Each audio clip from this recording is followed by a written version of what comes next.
Today we're going to do a camera comparison between the Vivo X300 Pro versus the iPhone 17 Pro.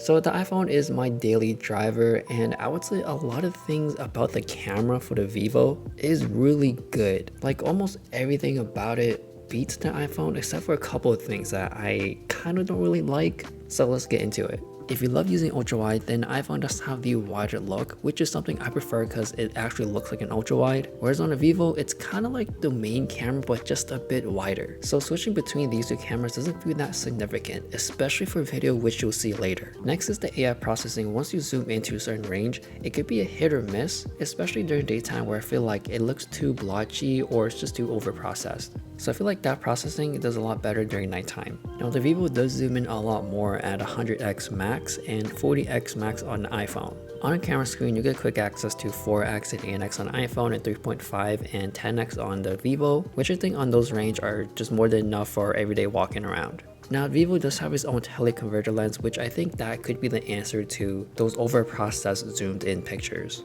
Now for those telephoto lovers, here's a thing where I think Android does a lot better than iPhone. Whenever I zoom into 4x, I'm never sure if I'm still on the main sensor or the telephoto, unless something visually happens on the screen and I can see the switch. So I feel like if there's enough light or it needs more light, then it would primarily stay on the main camera sensor. Or if I'm just too close to the subject, and I would have to move farther back for it to switch. So here's a quick clip to show you guys how it looks like when I know that it switches lenses. I wish there was some sort of way which makes it easier to switch between them, which could be something like when you get too close to something, you can see that macro button on the lower left pop up, and you can press that to switch between the two lenses. So for the photographers that really want to use a telephoto and get that more compressed background look, then that part can get annoying, especially when you think you zoom in but it doesn't switch and it still sticks with the main camera sensor. Just like last year's X200 Pro, it is one of the best telephoto camera lenses I've used, and it's the same thing with the X300 Pro. You can clearly see the natural background blur is more dense or creamy than the iPhone's, so it does have that bigger sensor look right away.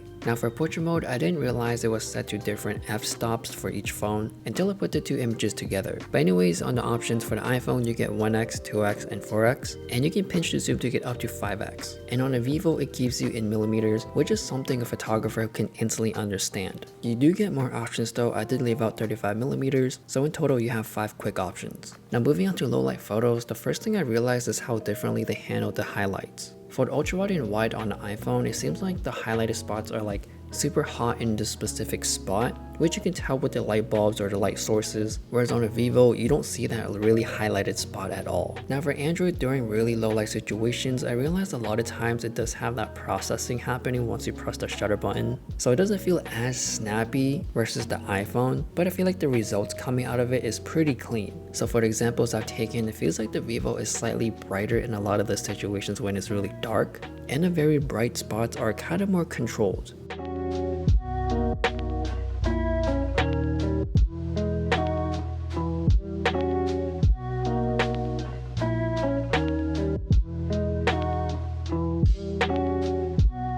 As I mentioned earlier, as you zoom in, you do get this like AI processing that's happening, but during nighttime, around 10x and above, you can start to see a lot more sharpened images. So even though you may not need to zoom all the way up to 40x, all that processing does make the picture look a little bit better.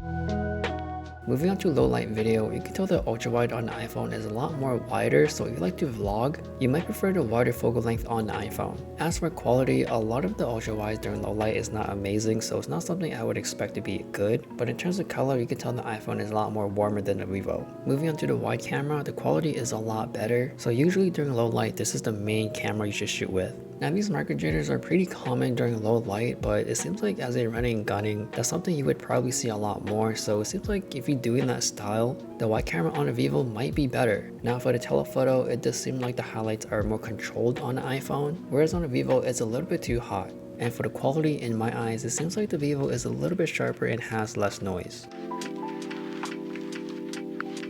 Now for this shot, this is about the time when the sun is coming down and it's slowly getting darker. And this is most likely where you can start to see some micro jitters, which you can clearly see on iPhone if you look at the trees and branches. And then looking back at the Vivo, it's pretty clean. Maybe you'll see a little bit of micro jitters, but overall, it seems like the stabilization is pretty good on the Vivo. And then moving on to the main wide camera, again, you can start to see some of the micro jitters on iPhone when you look at the trees in the background.